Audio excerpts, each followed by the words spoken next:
Welcome, everyone, to Catholic Champion. Ladies and gentlemen, I was going to add a third gender, but there's only two now. Trump just declared so.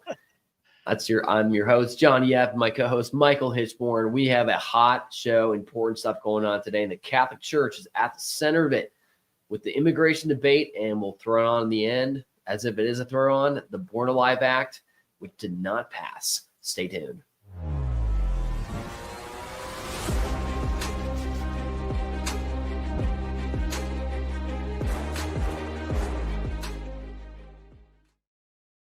Man, oh man, things are blowing up. It is pretty crazy here that really, if you go back to Michael too, what Trump said from the very first time that he went down on the escalator in 2015 and blah blah blah, he was about immigration. That's kind of wording that just stopping the chaos that was coming in our country. Mm-hmm. And 10 years later, now he's achieved his most historic comeback, second term. Boom, he's out of the gate and he's addressing this right away, and it's blown up all over the media, right? Yeah. And it's awesome, I think, that the Catholic Church is at the center of the debate in many, many ways. And we're going to talk about today in the show. And you got to be happy too, Michael. I mean, this is one of your total fields of expertise, correct? Absolutely. I'll tell you, one of the most edifying things that I've seen in the last, 15 years since I've been doing this is the fact that Donald Trump halted all federal grants for the next 90 days. All federal grants. And that includes Catholic Charities, that includes USAID, all of it. And I think that this pausing of the grants as they go over them is going to do great things for the Catholic Church. And I don't mean financially, I mean spiritually.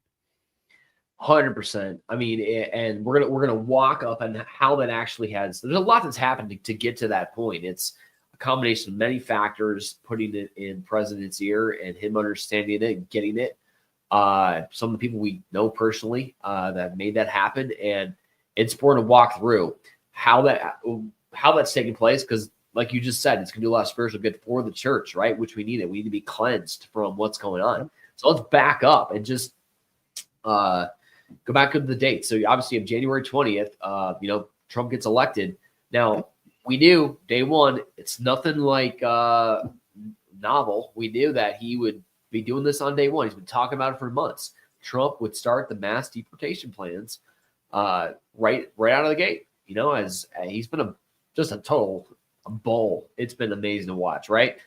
And you had liberal media, leftist media, the groups, they have been basically getting their commercials, their ads, their marketing all set up in place so that as soon as Trump started on January 20th with this, which he literally started via Tom Homan, they were going to come at it, right? Now, from the Catholic Church side, what do we have?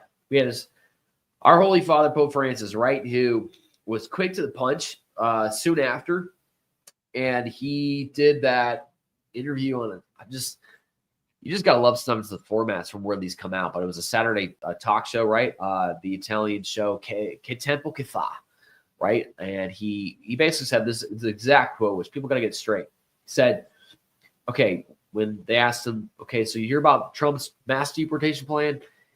He says, if true, of course, well, he knows, this will be disgrace because it makes the poor wretches who have nothing to pay the bill for the problem. This won't do. This is not the way to solve things. That's not how things are resolved.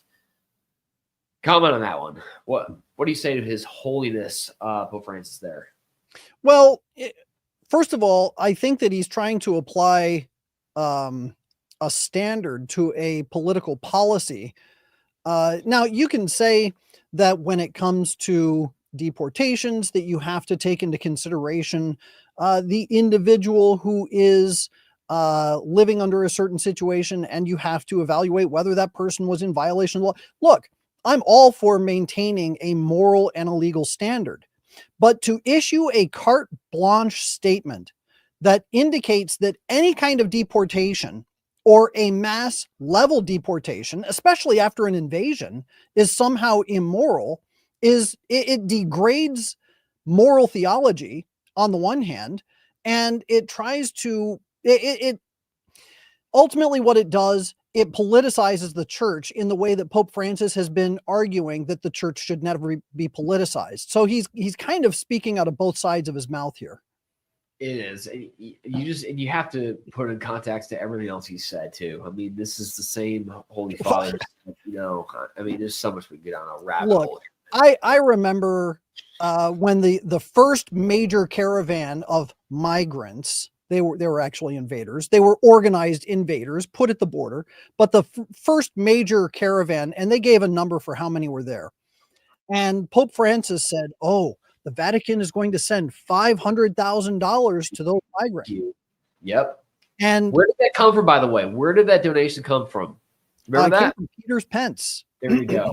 Peter's Pence, everyone. Yep. January 29th, every single parish of the country has put a little envelope in your bulletin, and people in the pew just give money to that. That money basically goes to the USCCB, to Rome. Pope Francis can do what he wants with it, and he determined to do a couple of things with that in that same year. $500,000 to, like you just said, immigrant migration, and he used that money to fund the first movie that had an openly homosexual scene by Elton John. Okay, the Vatican financed the movie, gave some money to it. So he sent $500,000 to that caravan. I crunched the numbers. Do you know what that amounted to? He basically bought everyone in that caravan a Happy Meal at McDonald's. That's what his contribution was. And so, I mean, it was a massive waste of money. Massive waste of money. It was a symbolic thing to stick it, right? It was a political stunt. That's all it was. Oh, I'm sending the church's resources to help, and this is to show that everybody else should pitch in. Come on. Look, this is a very serious problem at the border. If you've got politicians in South America who are rounding people up and effectively guiding them to the border and saying, "We want you out of here, get up there to North America, get into the United States." First of all, you have to ask, what's the motivation? Why are South American officials rounding these people up and sending them north? The second question that you have to ask is, if they are rounding these people up, then what does that say to those who facilitate those individuals coming across the border? Now you're talking about governments and other agencies with not a vested interest in the United States, but a vested interest in sending all sorts of people into the United States, without proper documentation. It begs the question, what's really going on here? What's really going on here? Exactly. There's a lot, it's they want to destroy borders, right? They want this mass assimilation. It's ultimately a communist tactic just to diminish the nation state and make it one massive humanity, right? And we're seeing that right now take place because it breeds complete chaos. And I think Cardinal Sarah had a great point when he was talking about how, having this open border immigration actually hurts the third world countries, because what it does is that typically the more educated people or people have the ability to make a trip will do so, which leaves that old country without its intellectual leaders, financial leaders, right? Resulting in even more chaos, right? So this is what it does to those third world countries, right? This open border policy helps nobody, right? Well, not only does it not help anybody, but you have to remember, anytime you have a massive influx or a massive reduction of population, what you do is you harm the infrastructure of the receiving and the donating countries. So a country that has a mass exodus of people is going to suffer because there are fewer people to purchase goods. There are fewer people participating in the economy. There are fewer people working. So they're going to suffer from a massive loss of human resources. Then when you take that same influx of people, that massive amount of people, and you put them in a population that's not prepared to receive them, now you're putting a strain on the system. You have people going into hospitals and receiving treatment that are not citizens, and you have all of these people that are now looking for homes. They're looking for a place to stay, and you have to accommodate them somehow. You can't just have them sleeping in the streets. So where's the food going to come from? Where are the power resources going to come from? Where are the cars going to come from? The transportation? all of this has to come into mind as you resettle a massive population of people. If you don't have the infrastructure in place first, you're going to strain resources. So this has kind of a double effect. You're going to hurt both economies of both countries, the one giving the people away and the one receiving them. You're also going to cause destabilization because you have no harmony of the people in an area now. People don't know who they are. You cause distrust. You cause suspicion, and people no longer want to go outside because now they're afraid there are criminals roaming around. So it's a massive destabilization program that works both on the economy and the people themselves. And we're patiently explaining this, like doctrinally, theologically, some of the principles here, and makes sense, but you just can't get lost, and also in the complete hypocrisy coming from these prelates. And I know that I realize it's the Holy Father saying this, but I'm just going to go back over the article that came out January 15, the headline about what the Vatican itself does with its own immigration. You won't even believe this. Okay, let me just read what they do if you are an illegal immigrant and you enter the Vatican city-state. I mean, OMG, people, right? Here's what they do. The Vatican state has issued toughened sanctions for those trying to enter legally. In a decree last month by the Holy See, the monetary sanctions and prison sentences for those who violate the strict security regulations have been jacked up, right? So basically, documents signed by Cardinal Fernando, President of the Pontifical States, makes you pay monetary fines ranging from $10,200 to $25,000, okay, and prison sentences ranging from 1 to 4 years. These fines will apply especially those who enter by means of violence, threats, deception, bypassing border controls, security systems. This is a joke. In addition, those who enter with expired permits or not meet the established. There's one more part that's also awesome. Look at this. The decree emphasizes that the penalties can be increased if the crime is committed with firearms, corrosive substances. You mean like fentanyl? Like, yeah.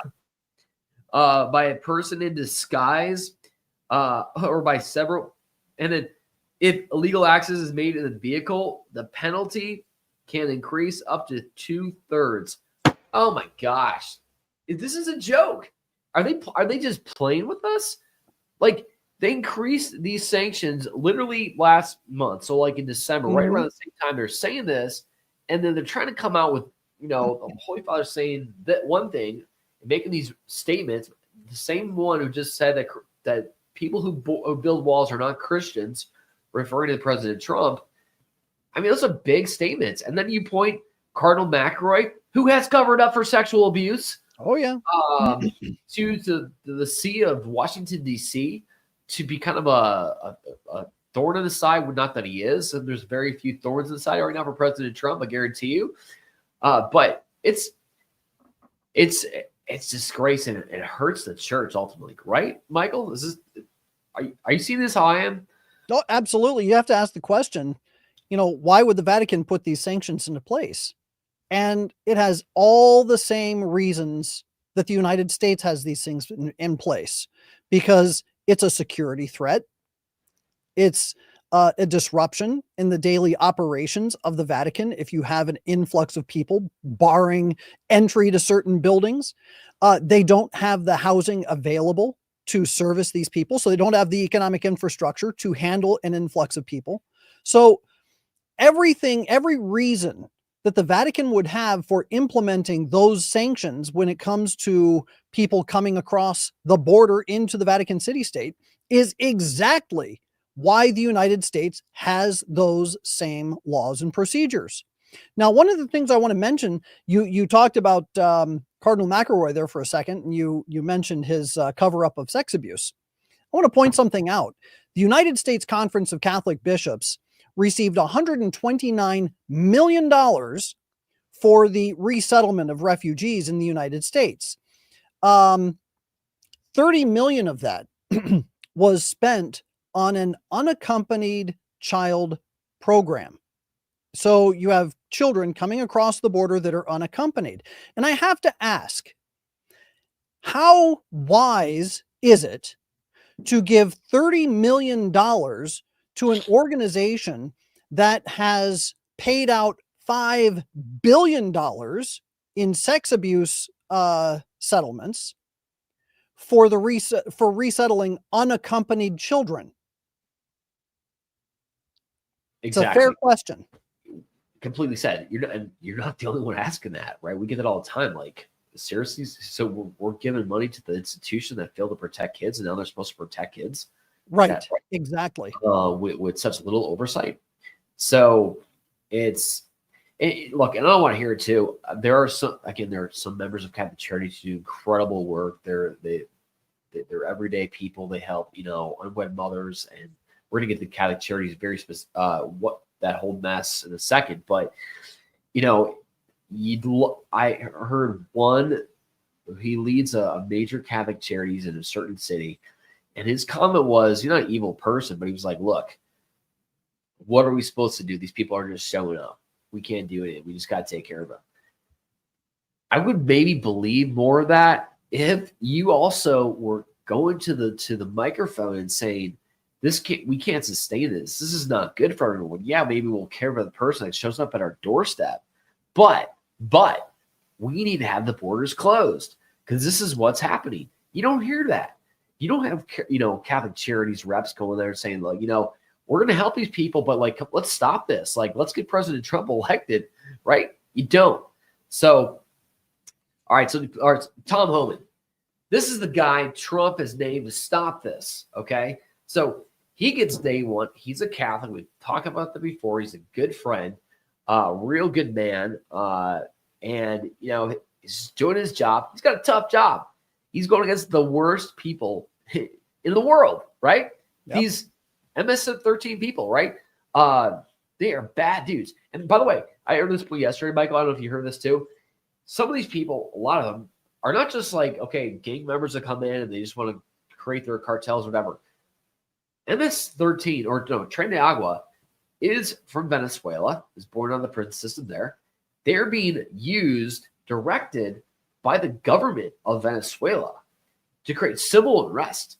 It's like a little army that's been allowed to invade the border, right? They are vicious. They are evil, right? Mm-hmm. So Tom Homan's got to go after these people. Day one, he's up to the task. Holy Father said what he just said. This is what Tom Homan had to say. Let's play that clip. They were lying. They were destroying the country, and they were lying. And they went against the oath that they gave. I want to ask one final question. The Pope this week said that it's a disgrace what we're now doing with this new government, deporting all of these people. We've got, obviously there's going to be a lot of media searching for the sad stories here, trying to turn public opinion against this operation. What's your message to the American people as you guys do this work? Well, let me give a message to the Pope. I'm a lifelong Catholic. I was born Catholic. I've been through Catholic doctrine. Look, he only concentrates on fixing the Catholic Church, first of all. He's got big problems there. And in the Vatican, they have a wall around the Vatican. If you illegally enter the Vatican, the crime is serious. You'll be charged with a serious crime, be jailed. Yeah. So he can protect the Vatican where he lives. He can build a wall where he lives. Where American people are not allowed that? No. Securing the border saves lives. He needs to understand that. When we secure the border, when less people come, less women get raped by the cartel, less children die in the river, less Americans die from fentanyl overdoses. He ought to stick to it. He ought to stick to the Catholic Church and fix that. That's a mess. That's exactly right. And we did the details on the wall that's around the Vatican, and it's even nicer than Trump's wall. For as much as Trump likes his wall, the wall around the Vatican is really, really impressive. Amazing, right? Again, you feel bad for the guy. He for the rest of his life, even after the Trump administration is done and years later moves on, that man will have to watch his back constantly, right? The amount of security threats on him are insane, okay? And I've been with him in person, right? We traveled the border. We did a tour. He gave a personal tour of the border a few years back in McAllen, Texas. And, fearless, he's a fearless guy, but he definitely had his his guards all around him, right? I don't blame him. So this guy's risking his life to protect us, okay?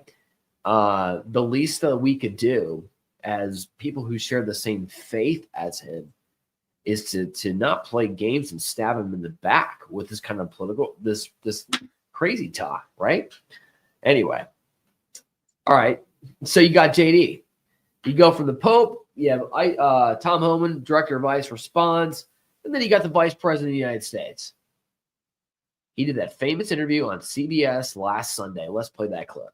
The U.S. Conference of Catholic Bishops this week condemned some of the executive orders signed by President Trump, specifically those allowing immigration and customs enforcement to enter churches and to enter schools. Do you personally support the idea of conducting a raid or enforcement action in a church service, at a school? Well, let me address this. Of course, if you have a person who is convicted of a violent crime, whether they're an illegal immigrant or a non-illegal immigrant, you have to go and get that person to protect the public safety. That's not unique to immigration. But let me just address this particular issue, Margaret, because as a practicing Catholic, I was actually heartbroken by that statement. And I think that the U.S. Conference of Catholic Bishops needs to actually look in the mirror a little bit and recognize that when they receive over $100 million to help resettle illegal immigrants, are they worried about humanitarian concerns, or are they actually worried about their bottom line? We are going to enforce immigration law. We're going to protect the American people. Yeah. Donald Trump promised to do that. And I believe the U.S. Conference of Catholic Bishops, if they're worried about the humanitarian costs of immigration enforcement, let them talk about the children who have been sex trafficked because of the wide open border of Joe Biden. You personally let them talk support them about going into people like schools Laken and Riley churches. who were brutally murdered. I support us doing law enforcement against violent criminals, whether they're illegal immigrants or anybody else, in a way that keeps us safe. Let me ask this question, Margaret. Let's separate the immigration issue. If you had a violent murderer in a school, of course I want law enforcement to go and get that person out. Of course. So what's the point of the question? You changed the regulation this week. That's the point of the question. Exactly. Giving the authority to go into churches and go into schools. We empowered law enforcement to enforce But the that law also everywhere has to protect Americans. Effect, a chilling effect, arguably, to people to not send their kids to school. I desperately hope it has a chilling in effect the on churches. illegal immigrants you think the coming U.S. into our Conference country. of Catholic Bishops are actively hiding criminals from I think the U.S. law Conference enforcement? of Catholic Bishops has frankly not been a good partner in common sense immigration enforcement that the American people voted for. And I hope, again, as a devout Catholic, that they'll do better. Boom. Mic drop. What do you say to that? I just did. No, what I have to say to that, first of all, I want to reiterate something that JD Vance said in this, because she was talking about raids on churches, raids on schools, as if, and giving the impression that what ICE is going to be doing was rushing into the middle of a mass, guns drawn, to arrest a whole family that was attending mass. That's the way she was presenting the argument. JD Vance said, yes, to go after violent criminals. So if there was a church service and there was a violent criminal that they knew that was in there, now hopefully that, if it was possible, law enforcement would recognize we don't want to disrupt the mass, but we have eyes on target. We're going to keep an eye on him until he exits so that we can safely extract him. I mean, you have to keep in mind, one of the things that a law enforcement procedure dictates that you have as little disruption and chaos in a situation as possible. You don't want to cause panic. You don't want to cause confusion. Why? Because that's how people get hurt. So law enforcement is common sense. They're not going to rush into a crowd, guns drawn and screaming at the top of their lungs. They're going to wait for an opportune moment to discreetly extract a criminal in order to put him away. That's how it works. But the way the media is portraying it, they're trying desperately to make this look like you have this, jackbooted, thuggish law enforcement regime that's going to go in just like the Gestapo to extract families. And that's simply not the case at all.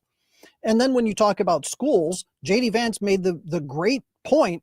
Look, if there's a violent criminal in a school, yeah, I want him out. I want to figure out where he is and get rid of him, because that's a danger to the kids.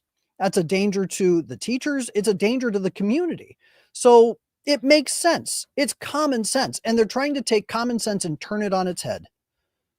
A number of dioceses across the country last Sunday and Sunday before had issued, decrees read from the pulpits or pastoral letters, right, from the bishops, addressing this and telling, giving their concerns for what Trump is saying, and everyone needs to be on guard, blah, blah, blah, blah, blah, right?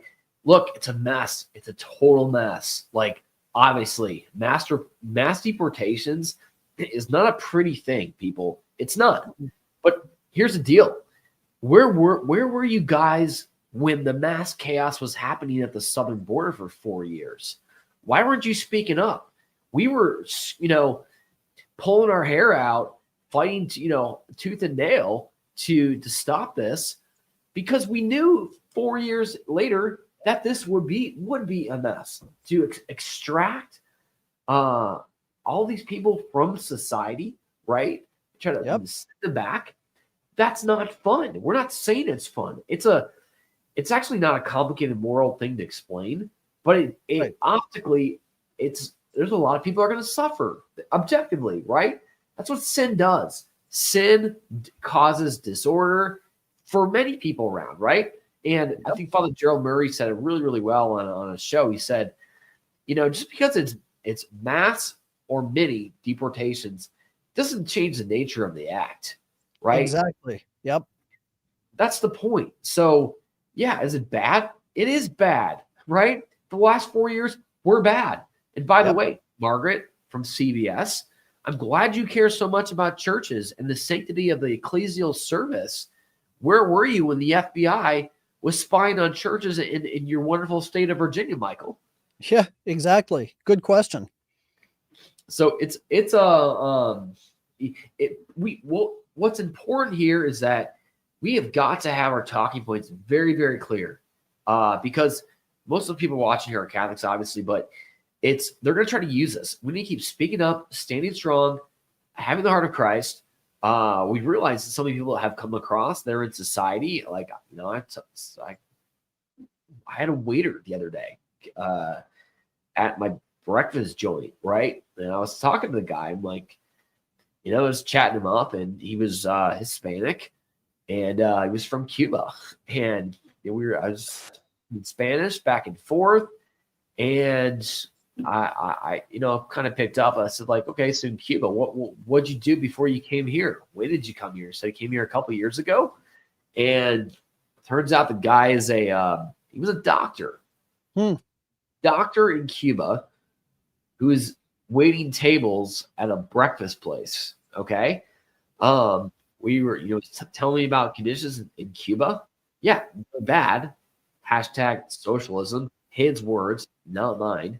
I think he was making like seriously $300 a month, something crazy small as a doctor. That's how bad it is. And so he came to this country through a coyote. And I asked him about the whole process and what was it like. And I asked him how much he had to pay. Guess, Michael, put a number on this. How much did he have to pay the coyote to get here? I'm going to guess between $10,000 and $20,000. Yeah, he nailed it. It was like $16,000. Pays him $16,000 to come here, right? And boom, he's here. So, I mean, these are people that are in society, but when you add all those numbers up to everybody else and what it's doing to the population here, and the homeless here, and the drugs that have come with them there, and the human trafficking, right? It's devastating, right? Here's a good question. So it's costing these poor people, but about $16,000 to come across the border when they're being brought over by a coyote, right? Where are they getting that money? Yeah, exactly. Seriously, Right. I mean, where are they getting that money? Are they getting that money from? They're not scrimping and saving $15,000. If they had $15,000 and they were down there, they would make their own lives so much better just by using that money themselves for their family, right where they are. Because $15,000 in Colombia goes a whole heck of a lot further than it does in the United States. So if you have $15,000 to hand to a coyote, oh, but they're not. You know what's happening? They're sending one person across, and the rest of the family is beholden to that coyote. So they're held hostage while the United States is helping to facilitate one person across the border, where they're going to be a slave effectively to that coyote to pay him off, so that they can slowly transfer 1 to 2 to 5 other family members across the border. And they become effectively slaves of that coyote. So this is the immorality that's taking place just in the facilitation of these border crossings. What Catholic Relief Services or Catholic Charities and the USCCB are not taking into account, or maybe they are, and if they are, then, you know, God help them, because that's a straight path to hell if they know exactly what's happening here. But they're facilitating slavery, and they're facilitating wage slavery here in the United States, because as undocumented workers, are they going to be going in and getting, you know, minimum wage? No, they're going to be paid peanuts because anybody can report them. So the situation is bad all around. And the fact that Catholic Charities and the USCCB are facilitating this is downright wicked. Let's go to the nuts and bolts about how they're facilitating this, right? So you have, we've said this a million times, just a quick recap. For people approach the border, the Border Patrol, this is during the Biden administration, they would let them in, right? And where do they take them? They take them literally from the border to, like, for example, in McAllen, Texas, from the border to the Catholic Charities Center, it's probably like a 10-minute drive. So they would take them in buses to these Catholic Charities centers, and then Catholic Charities would process them there, give them clothing, food, all that stuff, give them a cell phone, and then they would ship them to their next destination, drive to the airport, right? And then they would get like $3,200 for every kid or person that they took in, right? And then the unaccompanied minors that would show up, what would they do? If they would have them on hold, and then some dude showed up, said, "Hey, that's my little boy," and even though the guy's got, like, you know, tattoos on every single part of his body, right? They would basically give those kids out, okay? And hey, Mr. Creepy dude with a tattoo on your face, make sure we're going to call you up, you know, 3 times the next year to check on how your kid's doing, and we want to make sure they absolutely no problem. Boom, never hear from the guy again. That's why we have 320,000 missing kids, right? Because these people just disappear. If you want to break your heart, there was a video came out yesterday about one of these literally 2-year-old kids. Saw it. If we have that video, it'll just break your heart. 2-year-old kid Sent on his own. On his own, he's got a piece of paper taped to his shirt with the cell phone of a person in Louisiana and an address. Right? Some other a young woman who was pregnant, she was crossing the border, and she saw this kid, and she just stayed with him until law enforcement arrived. I mean, good God in heaven. I want to point something out about that video. Something that really struck me as I was watching it is that kid was awfully clean. His clothes were clean. His hands were clean. His backpack was clean. It looked brand new. I want to know how far he went, how he got there, who put him there. You know, there are a ton of questions when you look at, if somebody was to come across the border, normally what you see is somebody who's rather dirty, or they haven't shaved or showered in several days because they went a long way. They traveled a long, long way. This kid couldn't have traveled more than a mile. Given the condition of his shoes, the condition of his clothing, the fact that he's 2 years old too. The fact that he's 2 years old, he couldn't have traveled more than a mile. So how did he get there? Right. Can you imagine law enforcement too? Like, okay, so they got this address on this kid, and what are they supposed to do? Just give him this this household in Louisiana, like, who's to say this is really his family? The kid can barely talk, right? Right. It's sick. It's absolutely sick. And this is a human rights crisis of our time, right? And it's so the Catholic Charities. So, okay, so yeah, fine. They received the person coming across. They've been helping them. But they're just innocent people. They just take them in. And what are we supposed to do? They're just showing up to think we got to help them. And, you know, here's your check for $3,200 from the government. Mm-hmm. It's just like, you have to wonder, though, when these people show up to adopt these kids and they never, like, respond to your calls after that, you have to wonder what's happening to these kids. Might they be being trafficked, sexually trafficked? Or are they just looking the other way? I mean, common sense would say they got to know. And I have seen comment after comment online, and Dr. Janet Smith was telling me recently that she has seen a number of comments from people who were working either in Border Patrol or were working in these various Catholic Charities areas, that yes, Catholic Charities turns a blind eye. They don't ask questions. They just simply take the money and they resettle people. And, it's just a quick and done. They're not asking questions. They're not following through. They're not making sure that a person is as verified as they think they are. They're just passing them along. And I've seen dozens of comments like this from people that work in the industry or have worked in the industry.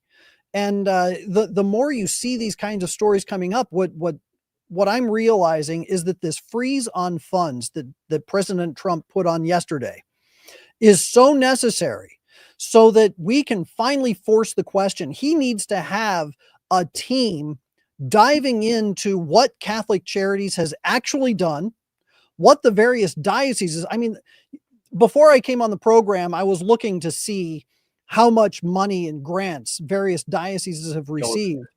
And it's very difficult to put together, but I'll tell you, the one diocese that came up many times was Galveston, Houston. The Diocese of Galveston, Houston had probably close to $1 billion in just the last 5 years from government grants. $1 billion. That's $1 billion with a B. And I'm looking through all of this going, how is this even possible? These numbers don't even make sense. But then you have to ask, well, what are they doing with that money? Are they just handing $1 billion to new people coming across the country?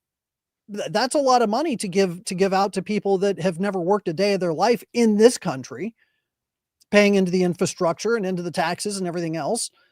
How does that even make sense from a protecting the United States borders standpoint? How does it make sense from a Catholic standpoint to just simply hand out cash? And cash, whose cash is that? That's mine, yours. That's it. That's our money that we've given the government to create a just and ordered society, and the money, and they're giving it away, which, guess what? There's a reason the eggs are now $10 a dozen in California. Right. Okay. Plus they killed 100 million chickens, as Carolyn Levitt mentioned in the press conference yesterday. So it's, You know what it boils down to, John? It boils down to this. The bishops are upset that so many people are now saying we need to defund Catholic Charities and stop giving money to the Catholic Church. And they're saying, oh, but you're going to hurt people and you're going to hurt charities. No, Your Excellencies, no, fathers, you've lost our trust. You've lost the trust of the American people. That's our money, not yours. You are not entitled to that money. That is money that comes from my hard work, from John's hard work, from the hard work of Americans all over. And the fact that so many Americans are now saying enough, cut them off. You have lost our trust. And if you ever want to see any kind of public funding again, you're going to have to earn that trust back instead of scolding us and telling us that we're now hurting the poor because you did something wrong. Precisely. Absolutely. They've lost the trust. And I say this over and over again. It's not just the trust of the Catholic people. It's the trust of those who are outside our faith. They think our church is a disaster, but it is a disaster, right? It's a human institution founded by Christ, but it's a scandal. It's a scandal to non-Catholics for what's going on here. Let's talk about using that amazing video about what Catholic Charities is actually doing right now. And this video surfaced on the internet and it's been gone viral. And I want to comment on that, so let's play that clip. Hi, my name's Barb Graham, and I'm an attorney at Catholic Charities of the Archdiocese of Milwaukee in the Refugee and Immigration Services Program. This is a video about knowing your rights if Immigration and Customs Enforcement approaches you. All people living in the United States, including people who are undocumented, have certain rights under the United States Constitution. If immigration officers, what we sometimes call Immigration and Customs Enforcement or ICE, come to your workplace, they must have a valid search warrant or the consent of your employer to enter non-public areas. If you are undocumented and immigration officers come to your workplace, be aware of the following. First, do not panic and do not run away. If you are frightened and feel like you need to leave, you can calmly walk toward the exit. If you are stopped, you may ask if you are free to leave. If the officer says no, do not try to exit the building. If you are questioned, you may tell them you want to remain silent. 2, you have the right to remain silent. You do not need to speak to the immigration authorities or answer any questions. If you are asked where you were born or how you entered the United States, you may simply refuse to answer or remain silent. If you choose to remain silent, say so out loud. If they ask you to stand in a group according to your immigration status, you do not have to move. Or you can move to an area that is not designated for any particular group. You may show a Know Your Rights card to an officer that explains that you will remain silent and you wish to speak to a lawyer. You may refuse to show identity documents and say what country you are from. Do not, though, show any false documents and do not lie. Third, you have the right to speak to a lawyer. If you are detained or taken into custody, you have the right to immediately contact a lawyer. Even if you do not have a lawyer, you may tell immigration officers that you want to speak to one. If you have a lawyer, you have the right to talk to them. If you have signed a form called a G-28, which shows that you have a lawyer, give it to the officer. If you do not have a lawyer, ask for an immigration officer for a list of pro bono lawyers. You also have the right to contact your consulate.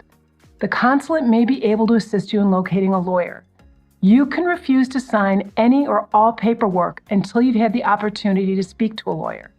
If you choose to sign something without speaking to a lawyer, be sure you understand exactly what the document says and what the document means before you sign it. If you want more information about your rights or to learn you might be eligible for immigration benefits or relief, speak to a reputable immigration lawyer. You can go to the American Immigration Lawyers Association to connect. I can't take more of that. What? Okay, what's going on there, Michael? Well, basically what she's doing is telling people who are in this country illegally how to circumvent the law. That's what she's telling them. Now, any defense attorney is going to say, well, this is the same kind of advice we would give to any criminal who is being charged with a crime. So, you know, if that's the case, if that's how they want to play it, fine. But at least admit the fact that what you're doing is you are assisting and aiding and abetting illegal immigrants. That's what this whole thing was directed towards, people who are here illegally. Now, Catholic Charities, or the USCCB, when they are confronted with the money that they're receiving from the federal government, they say, oh, well, the people that we're aiding and the people that we're supporting are people that are here that were vetted. They're properly documented. We're not assisting any illegal people in this country. Except that video right there proves otherwise, because it's directed towards people that are here illegally by definition. So it's again, they're talking out of both sides of their mouth. It's crazy. I saw the video. Obviously, everyone was making the rounds. Well, here's some good news. Guess who else saw the video? Let's play the clip from Marjorie. You know, I really enjoyed seeing that video again today. I've watched it several times, and so has our Doge committee staff, because I'll be the first to tell Real America's Voice and your viewers, that woman and Catholic Charities will be coming before my subcommittee. We're not going to tolerate NGOs that take the American people's hard-earned taxpayer dollars and use it to enable and facilitate the invasion of America. And that is what Catholic Charities has been doing for a very long time. You know, we're Christians too. We support all good things and helping people, but we will not allow our money to go towards those causes. So I look forward to meeting that woman, whatever her name is, but we're working on trying to find out. Catholic Charities meet Marjorie Taylor Greene, MTG. I hope that thing is televised on C-SPAN. That'll be epic. You know, it's Jesus. You know, it's great to see this, and I think there's a silver lining among everything we're talking about here.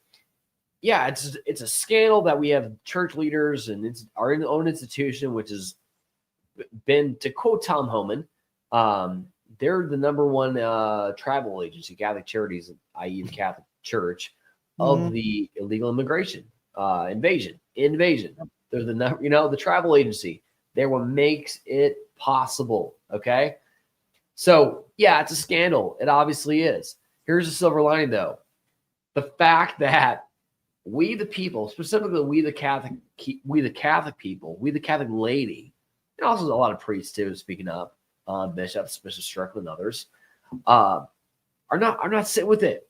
Times have changed. All right, the success of Vatican II, right? The hour of the lady, if you want, which I don't really like that term, but you know, it's the hour for everyone with a who's called by Christ to stand up to their vocation. That's what hour is, right? But that being said, you got Tom Homan, you Catholic man. You got JD Vance now a conference speaking up. You got a number of Catholic appointees. You had Rachel Campos Duffy, who's her husband's transportation secretary, Sean Duffy, a great Catholic father of 7.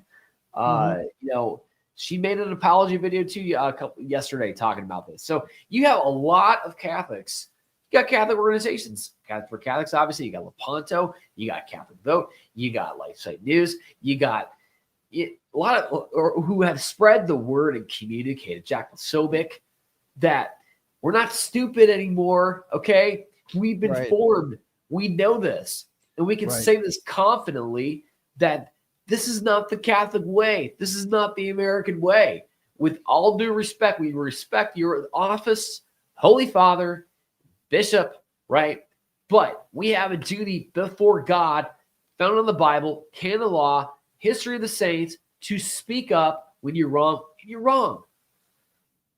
Yeah, no, you're absolutely right. And I think that part of the situation now for the U.S. bishops, they're having a very hard time doing damage control on this. Marjorie Taylor Greene saw that video.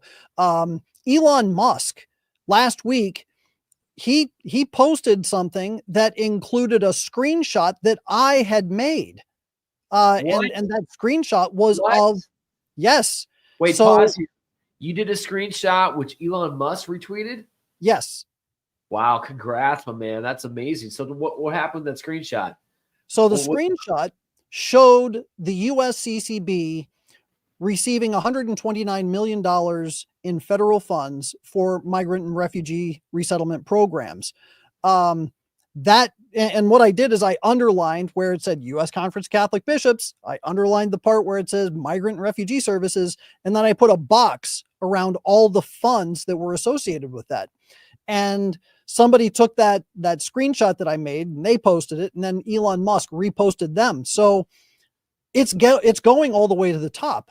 The people at the top recognize that the number one facilitators of illegal immigration in this country are the U.S. Catholic bishops.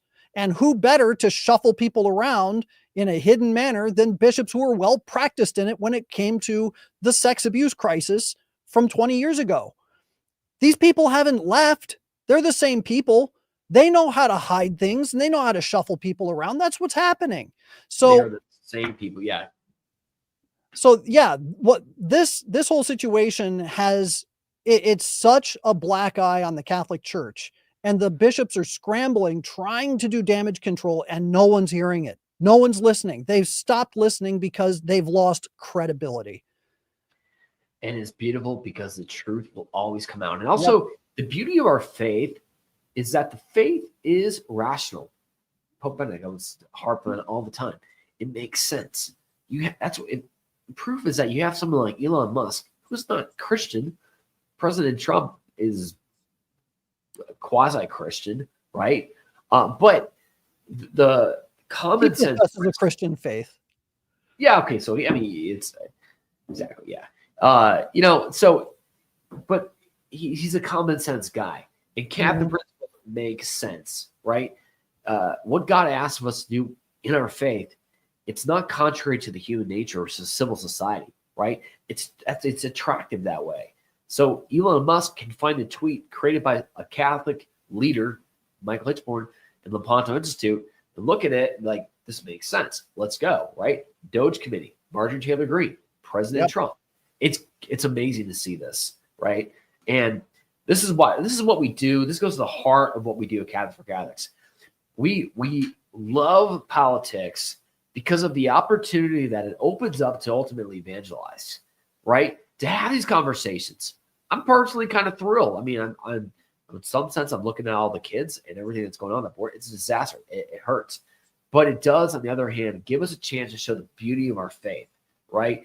That we can stand on the Holy Scriptures and know that what we're doing is what the Lord himself asks us to do, right? So crazy times we're living in, Michael. Absolutely.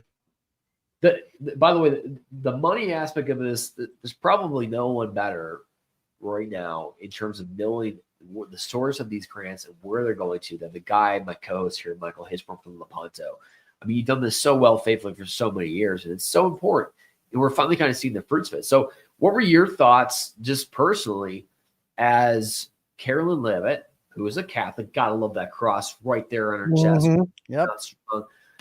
You go, girl, you go. She gave the press conference, and it really kind of came out like just kind of quick, but it's kind of been a bombshell. And it's a little foggy a little bit on what that actually means or how it's going to be implemented. But guy from the crowd asked Carolyn to the effect of, so this cutting of federal funding to NGOs, does that include Catholic Charities, who has, he said it publicly, who's been aiding and abetting the invasion of our country?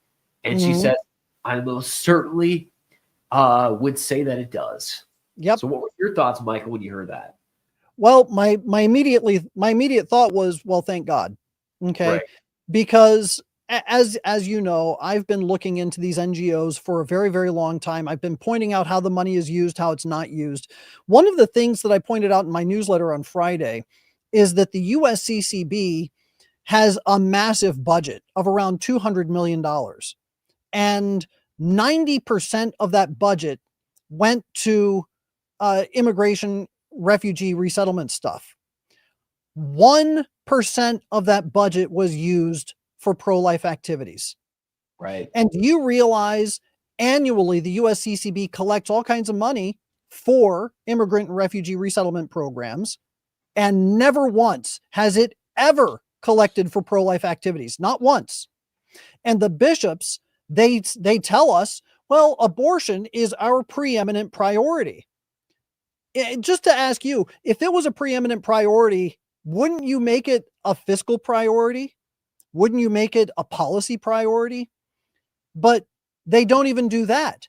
In fact, the USCCB gives out tens of millions of dollars to organizations through the Catholic Campaign for Human Development that are fighting against life, that are fighting in favor of abortion and contraception and homosexuality and all of that stuff.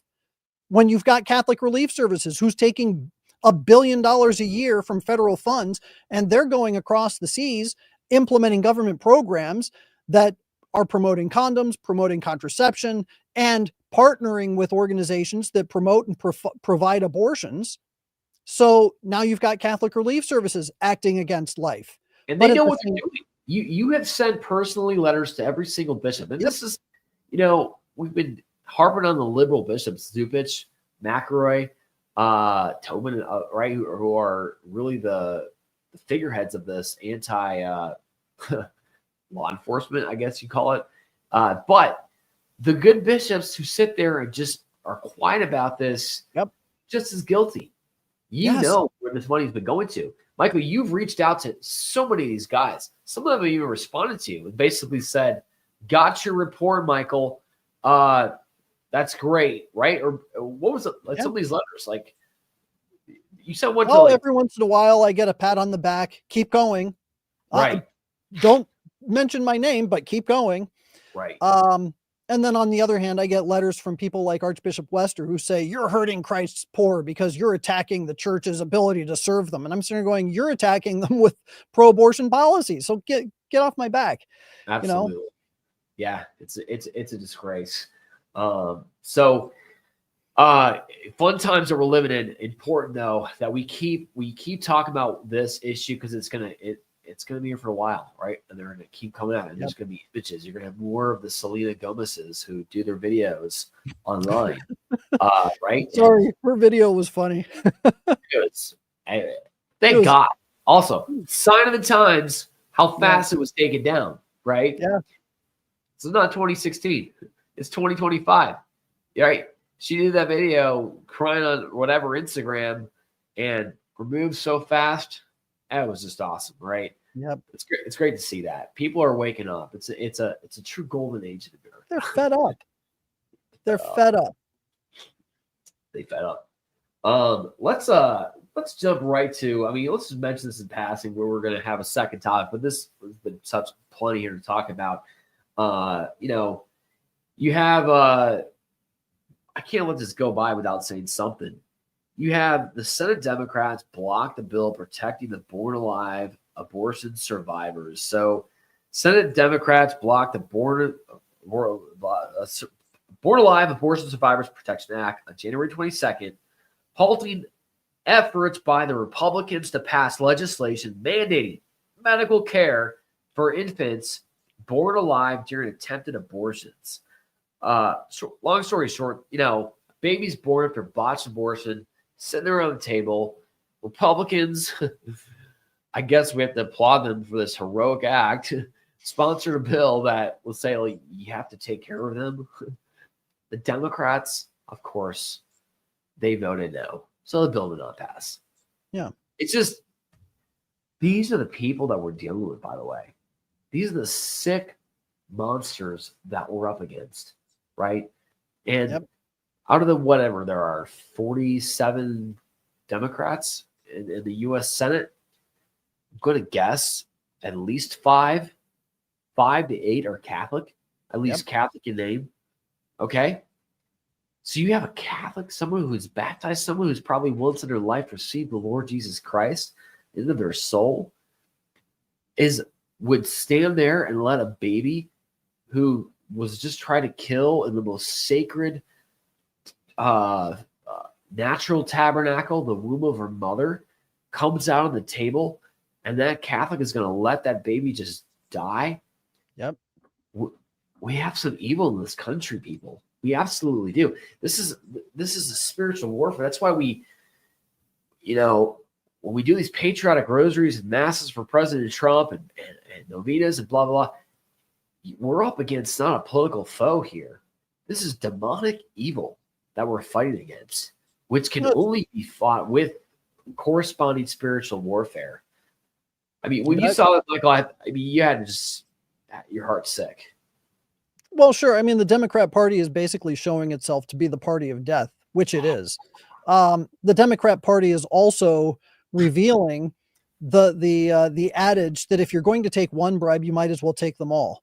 That once you get down the path of death and you follow that path of death, and life means nothing to you, then no life means anything to you, regardless of whether the baby is preborn, born, 15 years old, 30 years old, 80 years old. It doesn't matter. All that matters is convenience. And that's what the Democrat Party has turned into. Democrat, the USCCB is Democrat Party at Prayer. Who was that? Father John Newhouse who said that? I think, yeah, it was Father John Newhouse, I think, said that. Said so well. All right, Michael, what's we're at that time of the show where we talk about what's trending. That's not trendy, but what do you got for us? What's trending on your end that you saw? All right, so I saw something on Libs of TikTok. I'm going to just go ahead and throw it up on the screen. People the other day crying, oh, I don't know, Trump has removed money. He said he's not giving us any more money. Watu wanalia. Why are you crying? It's not your government, it's not your country.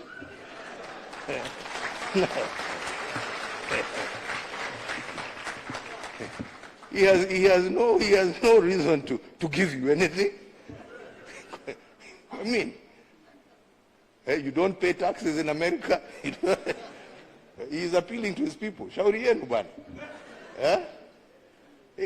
This is a wake-up call for you to say, okay, what are we going to do to help ourselves?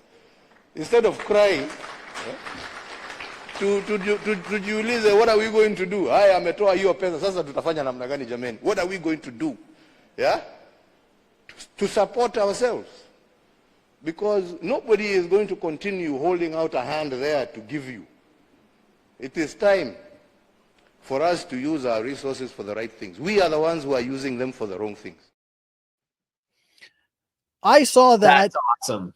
You know, bravo to that. That is the president of Kenya. And he is talking to his own people and saying, why are we relying on somebody else's money and not doing anything to earn it? It's time for us to actually do the work to improve our own lives, our own conditions. Let's roll back our sleeves. Let's get to work and let's make this country great. This is what happens when you don't have subsidies without any kind of obligation attached to it. So I am absolutely elated about everything that Kenyan president said, because it's everything that I've been saying for the last 20 years.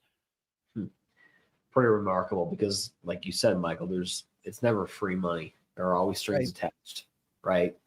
So, and unfortunately, that's something that's been tied to, okay, you have to implement this vaccine policy among your nation, maybe poor African nation, if we're going to give you this money or whatever it is. So there are strings attached, and ultimately it's not good for the country, for Kenya. So awesome find there. Gotta love people who are just spouting out common sense.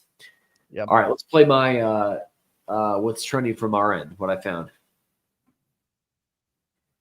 You got here Chloe Cole, who's I guess she's a detransitioned young female, who woke up and she had the whole surgery and all that stuff. She's a beautiful girl. I saw her the other day in DC about a week ago at the inauguration.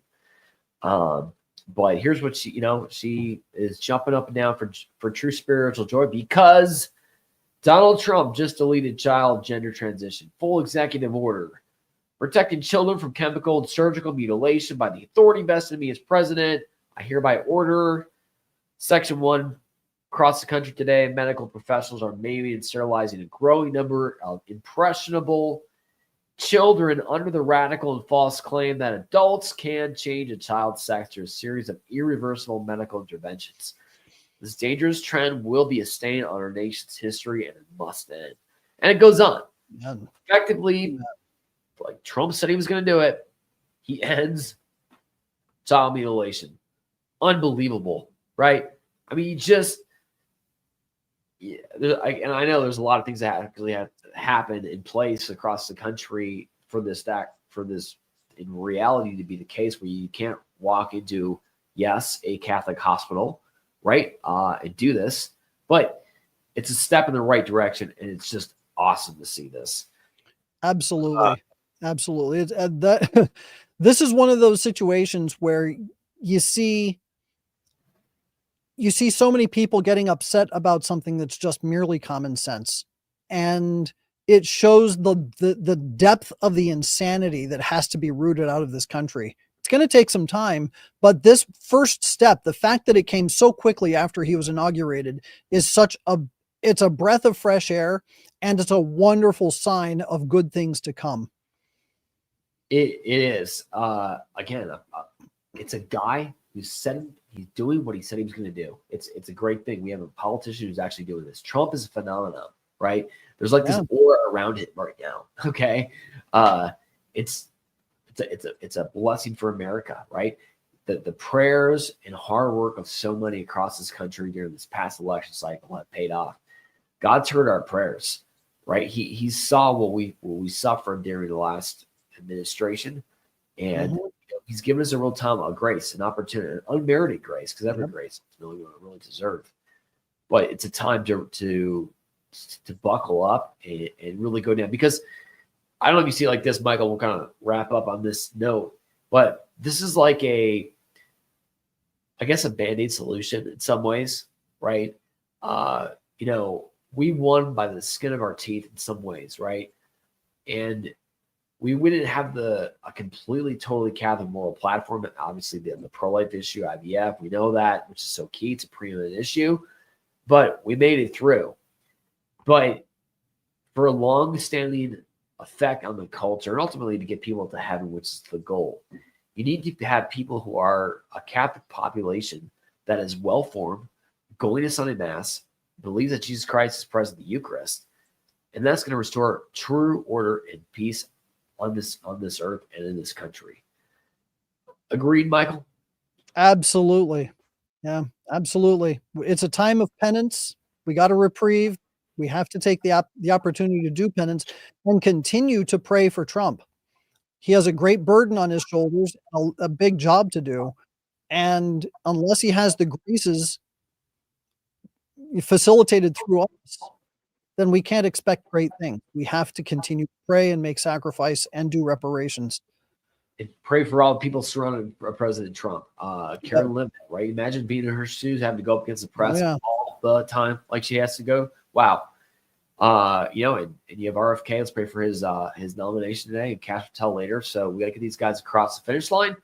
And there's a lot going on in the political world, and that's what we're here to keep you on track. We will be back next week, same time, same place, Catholic Champion Show. This is John Yep and my co-host Michael Hichborn. We'll see you next week. God bless.